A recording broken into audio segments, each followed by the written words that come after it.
Hola queridos hermanos, ustedes no imaginan la felicidad que hay en mi corazón de poder estar aquí.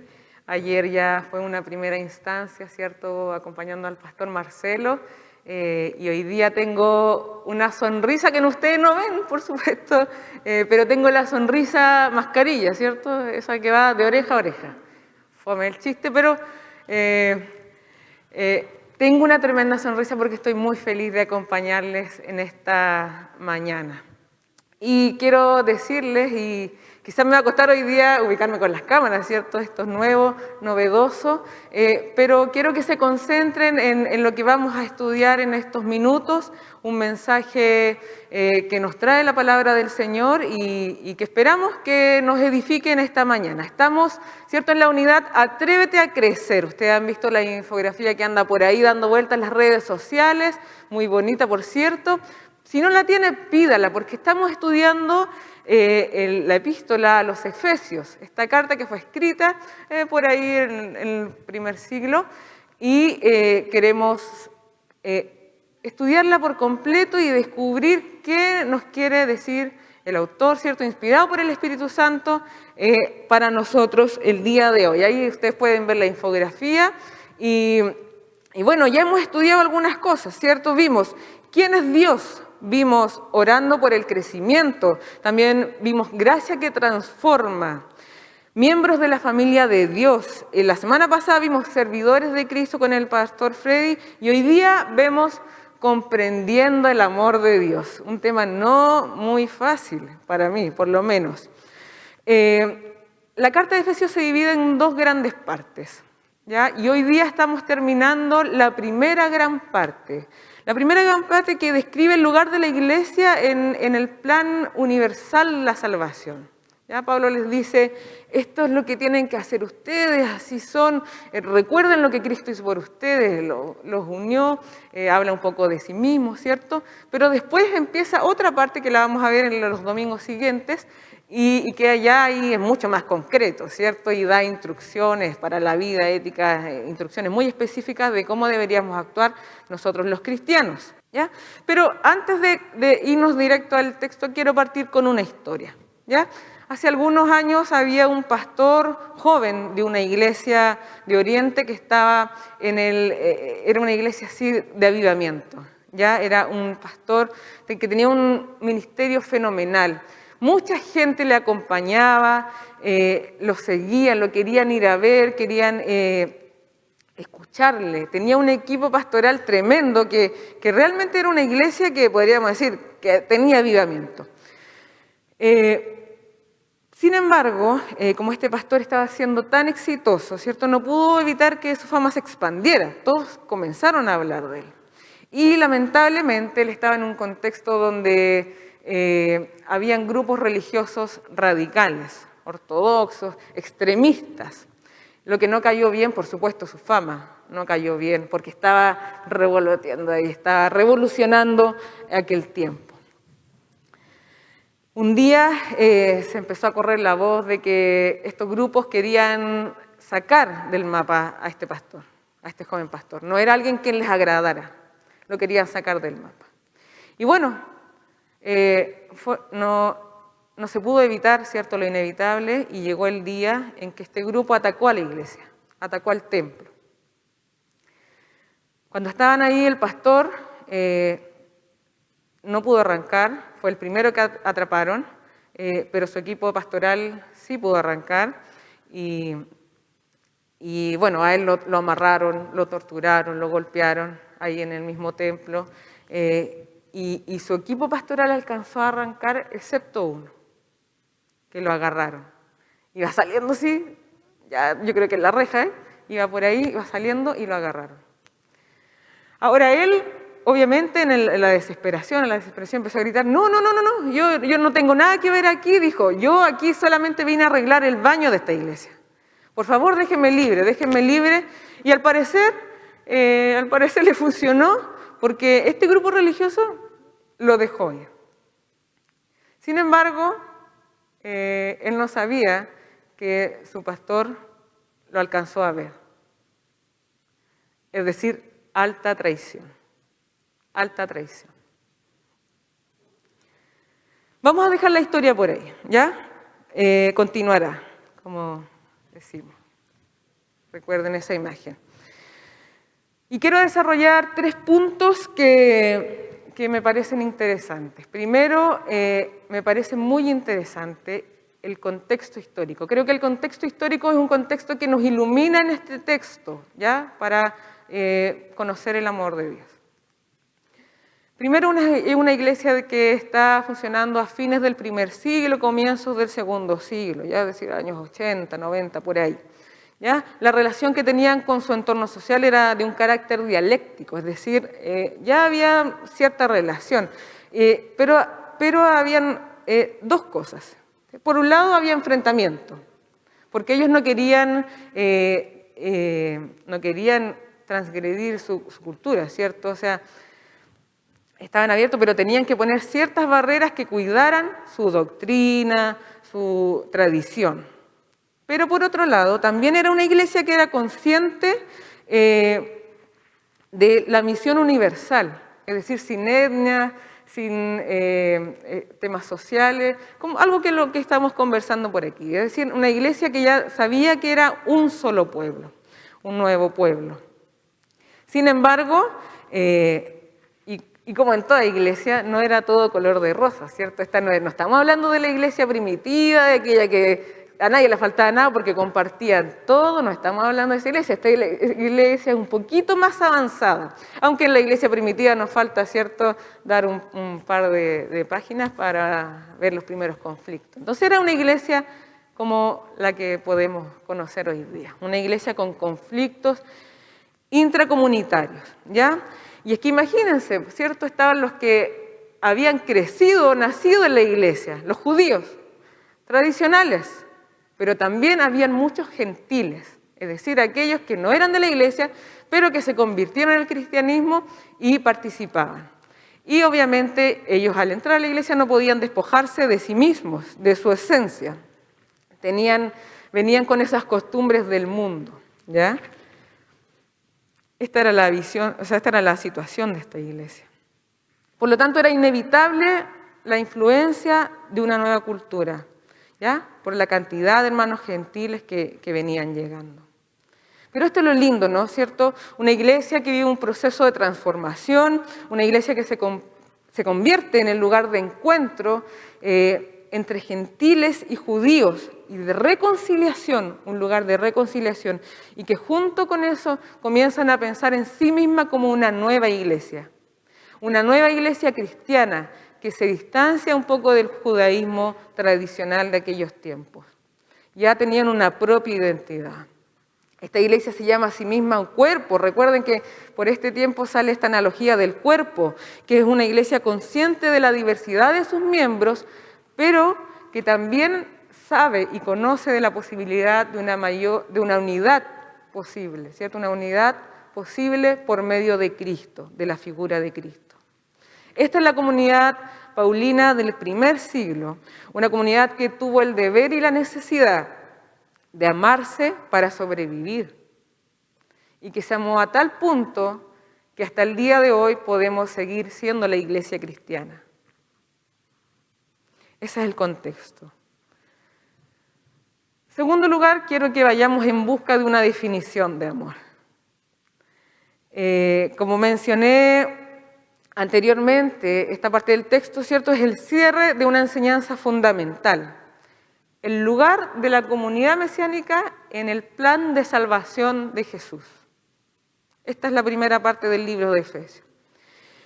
Y es muy interesante porque Pablo lo termina con una oración. Y de rodillas, ¿cierto? Y una oración que pide el perfeccionamiento de la iglesia. ¿Y en qué sentido el perfeccionamiento? ¿Cierto? Esto era la guinda de la torta, lo que no puede faltar en la iglesia. Pablo se arrodilla en una actitud de sumisión, de humillación, de entrega total, para pedir al Señor que perfeccione a su iglesia, nada más y nada menos que en el amor. Que arraigados y cimentados, ¿cierto?, en el amor, crezcan en amor. Algo que les fortalezca lo íntimo de su ser, es decir, es una enseñanza fundamental. fundamental. Por esto Pablo se arrodilla en esta actitud solemne. Y aquí hacemos como un paréntesis narrativo. Ya quiero preguntarles, ¿qué sabemos del amor de Cristo? Cantamos, profundo es el amor de Cristo, ¿cierto? Hay muchas canciones sobre el amor de Cristo, muchas. Yo creo que tendríamos para, no sé, para hacer una vigilia, ¿no?, cantando canciones del amor. Por un lado sabemos que Dios es amor, ¿cierto? Primera de Juan nos dice así, bueno, varias partes más. Por otro lado también sabemos que Dios amó tanto al mundo, tanto, que dio a su único Hijo, para que todo el que en Él crea, ¿cierto?, no se pierda y más tenga vida eterna. Primera de Corintios también nos ilumina y bueno, ya los traductores, ¿cierto?, le ponen un título, el amor. O sea, nada más claro, ¿cierto? Y ahí nos dicen, Pablo también nos dice, el amor es paciente, es bondadoso, no es envidioso, ni jactancioso, ni orgulloso, no se comporta con rudeza, no es egoísta, no se enoja fácilmente, no guarda rencor, no se deleita en la maldad, sino que se regocija con la verdad. Todo lo disculpa, todo lo cree, todo lo espera, todo lo soporta. El amor jamás se extingue. Así nos dice también la carta de los Corintios. Ciertamente estamos hablando de un amor único, ¿cierto? El amor de Dios para nosotros y el amor de Dios que está en nosotros para que lo vivamos entre nosotros. Este amor es el amor ágape.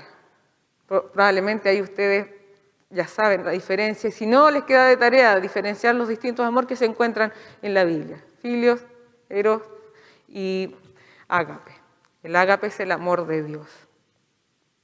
Justo González, un autor también y pastor, nos alumbra un poquito, tiene un librito muy práctico que es un diccionario teológico y me gusta mucho y dice algunas cosas interesantes. Dice, como sentimiento es imposible hacer del amor un mandamiento, pero como acción sí lo es.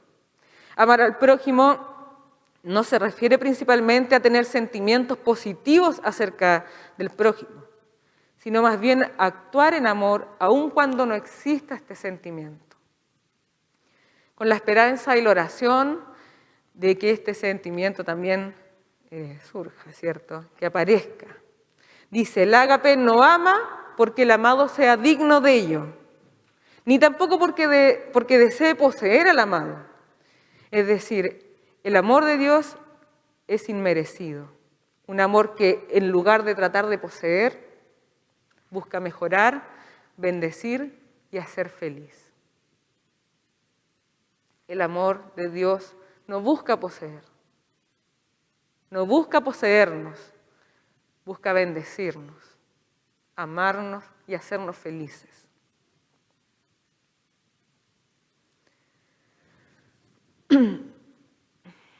Veamos lo que dice el versículo 17, ¿cierto? Dice, y pido, estoy leyendo la segunda parte, y pido que arraigados y cimentados en amor puedan comprender junto con todos los santos cuán ancho y largo, alto y profundo es el amor de Cristo. En fin, que conozcan ese amor que sobrepasa nuestro conocimiento para que sean llenos de la plenitud de Dios.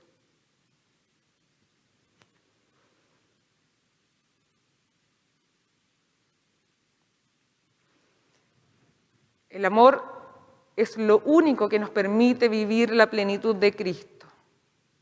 Este amor tan ancho, tan largo, tan alto, tan profundo, un amor tan bueno que permite que el sol salga por los buenos y los malos. A todos nos llega el sol, la bendición de la luz de un día más. Ese es el amor de Dios. Ahora ustedes dirán, ¿pero quién puede amar de esa manera? O sea, Jesús fácil, ¿cierto? Jesús, el Hijo de Dios, perfección total, inmutable, nunca pecó. ¿Cómo nosotros vamos a poder amar? Pero hermanos queridos, hermanos y hermanas queridas, les digo, es posible. Es posible. Y la Biblia es clara. Y dice, el que no ama, no ha conocido al Señor. El amor viene de Dios y todo el que ama ha nacido de Él y lo conoce. ¿Por qué la gente habría de reconocernos? Porque nos amamos los unos a los otros. No estamos hablando aquí de algo que no se pueda lograr, ni algo que sea una posibilidad. El que no ama, no conoce a Dios. Ahora, ¿cuál es la clave? Y aquí quiero ir con el fin de la historia. ¿Se acuerdan de la historia del pastor, cierto? Joven pastor que atacaron su iglesia, su equipo pastoral salió arrancando, él no pudo arrancar, lo apresaron, lo torturaron, pero a uno de sus ministros del equipo pastoral lo agarraron, pero él salió, ¿cierto? Alta traición. Alta traición fue lo que ocurrió en este hecho. ¿Pero qué creen ustedes que hizo este pastor? Finalmente al pastor lo dejaron ahí, estuvo convaleciente algunos días. Le pegaron un susto bien grande. ¿Qué hubiesen hecho ustedes, hermanos? ¿Le hubiesen sacado al tiro del equipo pastoral? Los llamamos a disciplina, los sacamos del libro de la membresía, lo borramos de nuestra historia. Quizás eso es lo que querríamos hacer, o lo que pensaríamos hacer nosotros. O más de alguno, por lo menos yo, a lo mejor. Pero no. Este pastor, luego de unos días, fue a la iglesia. Ahí estaba reunido el equipo pastoral se había reunido, estaban todos, incluso el traidor, porque los otros habían arrancado y no fueron testigos de lo que pasó. Y estaba ahí con ellos, como si nada pasara. Pero cuando llega el pastor, él ya venía con una decisión de apartarse un poco de la iglesia, de alejarse un tiempo de aquel lugar, porque no era bueno seguir ahí. Y esta decisión conllevaba otra decisión, que era dejar en confianza a su iglesia. Tenía que escoger al líder que iba a seguir este ministerio, esta iglesia exitosa, ¿cierto? Revolucionaria. ¿Y adivinan a quién designó? Al traidor. ¿Les hace familiar esta historia? ¿La han escuchado por ahí?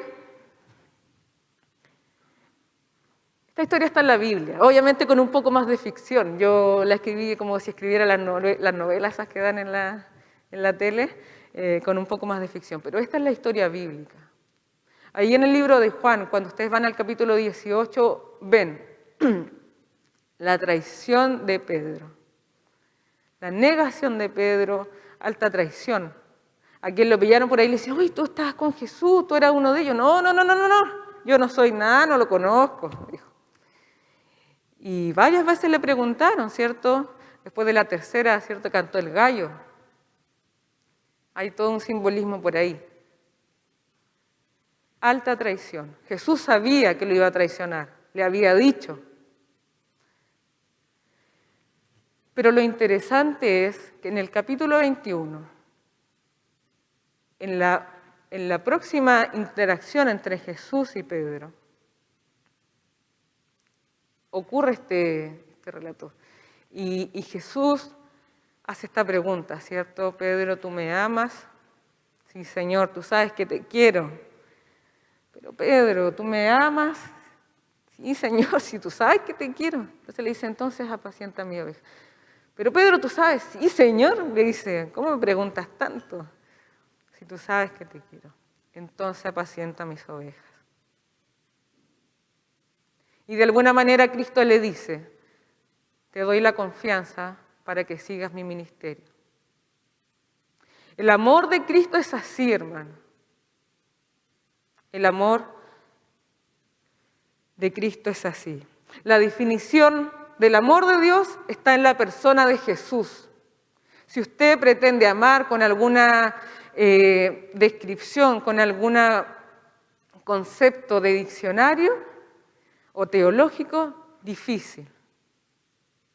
Si usted espera aprender un concepto de amor, memorizarlo y con eso vivir, está difícil. La definición del amor de Dios está en la persona de Jesús. Así como Él amó, nosotros debemos amar. Dios amó tanto al mundo que dio a su único Hijo para que todo aquel que en Él crea no se pierda, mas tenga vida eterna. Todo aquel que en Él crea. Y a lo mejor a veces este versículo lo sabemos de memoria y decimos, yo creo en Jesús, creo que es el Hijo de Dios, por lo tanto tengo vida eterna y tengo una vida buena. Pero no basta con solamente creer que Él es el Hijo de Dios. Eso lo puedo creer y quizás hasta es sencillo.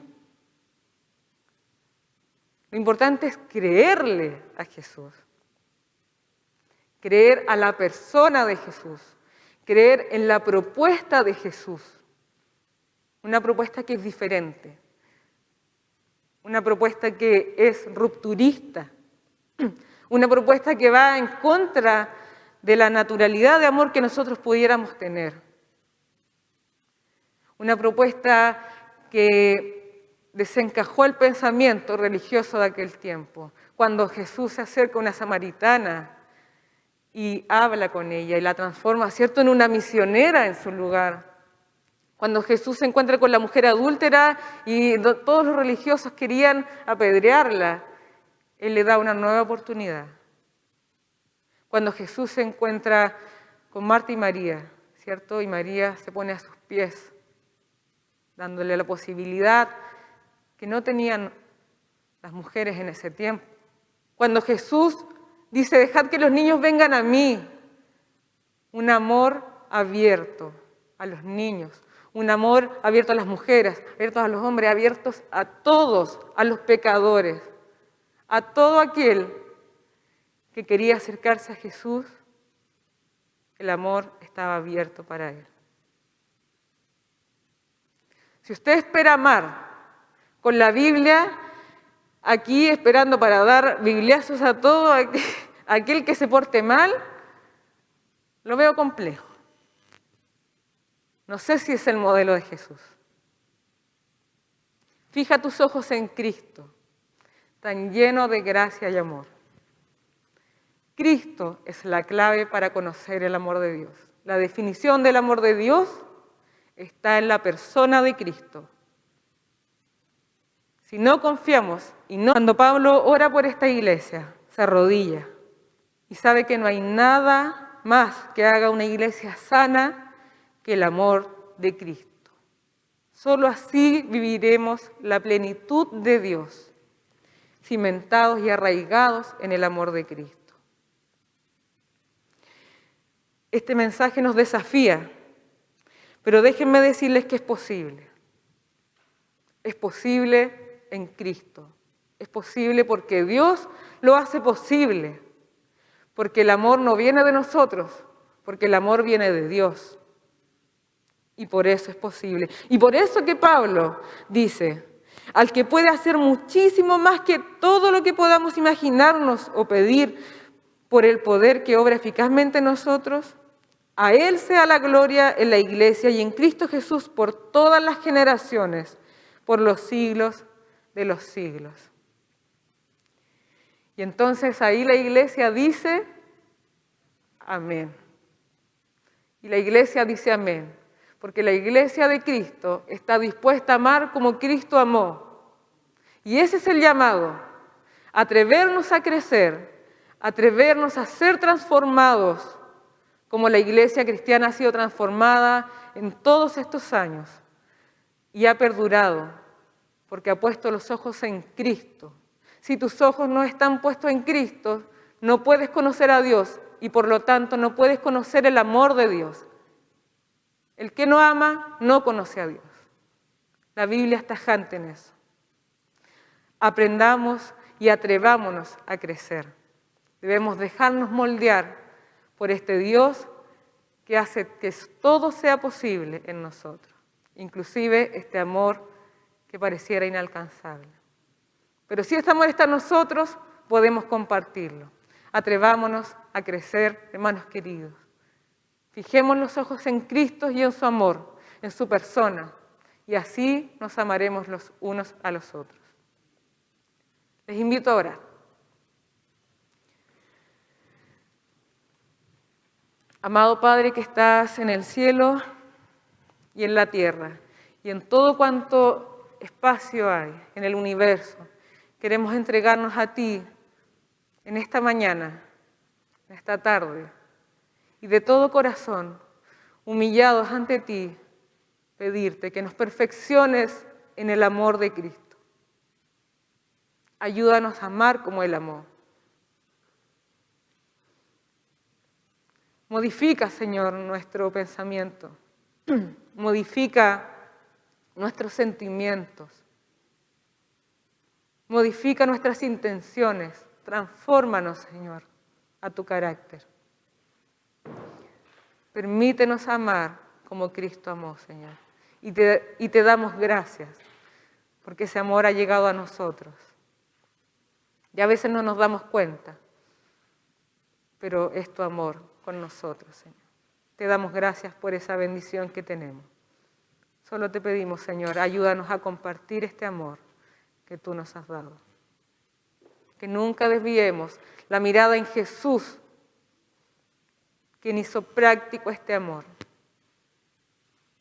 Quien pasó de las letras, las palabras, a la acción.